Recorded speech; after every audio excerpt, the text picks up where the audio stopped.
জামাত এবং আওয়ামী লীগ একসাথে মিলে বিএনপির বিরুদ্ধে সংগ্রাম করেছিল তত্ত্বাবধায়ক সরকারের জন্য। সুতরাং জামাত আওয়ামী লীগের সাথেও কাজ করেছে, 14 দলীয় ঐক্যজোটের সাথেও কাজ করেছে, বেগম জিয়ার সাথেও কাজ করেছে। 2001 সালে বিএনপির মন্ত্রিসভায় নিজামী সাহেব ছিল, মোজাহিদ সাহেব ছিল। আমি কিন্তু সেই মন্ত্রিসভায় ছিলাম না।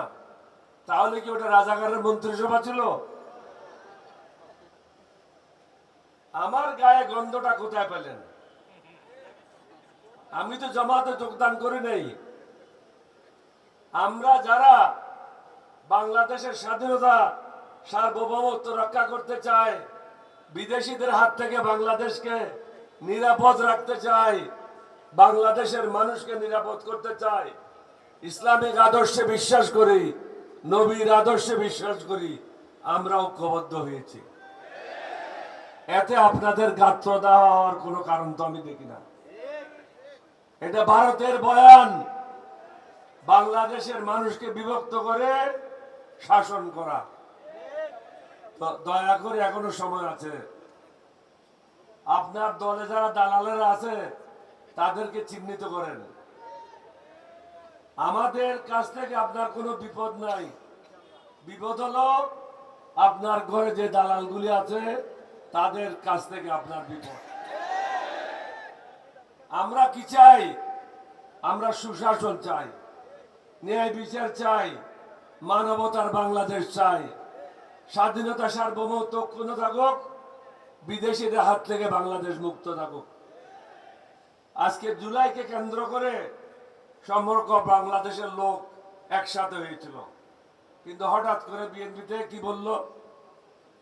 এই সংগ্রামের সাথে আমরা যুক্ত ছিলাম না। এটা আপনাদের বক্তব্য। তারপরেও আমরা মনে করি জুলাইকে কেন্দ্র করে সমগ্র জাতিকে ঐক্যবদ্ধ হওয়া উচিত। আমাদের দাবিগুলি পূরণ করেন, দেশটাকে সুন্দরভাবে পরিচালনা করেন। আমরা আপনাদেরকে সাহায্য করতে প্রস্তুত আছি। সেই সাহায্যটা হবে একটা সমতার ভিত্তিতে, মানবতার বাংলাদেশ গড়ার জন্য, নিরাপদ বাংলাদেশ গড়ার জন্য। বিদ্যুৎ থাকবে না, গ্যাস থাকবে না, রাস্তা দখল হয়ে গেছে হকার দ্বারা। বিএনপির হকাররা সব রাস্তা দখল করে নিয়েছে। আপনি তো বিএনপির হকারদেরকে সামলাতে পারছেন না। 18 কোটি মানুষকে কিভাবে সামলাবেন? আগে ঢাকাটা পরিষ্কার করেন, তারপরে বুঝবো আপনি সত্যিকার অর্থে বাংলাদেশের মানুষের মঙ্গলের জন্য এসেছেন। আমি লম্বা করব না, জোহরের নামাজ আসন্ন। আপনাদেরকে শুধু একটাই কথা বলবো, ইরানের দিকে তাকান। ইমানে বলিয়ান হয়ে সমগ্র পৃথিবীকে দেখাই দিয়েছে ইমানের সাথে কেউ মোকাবেলা করা সম্ভব না।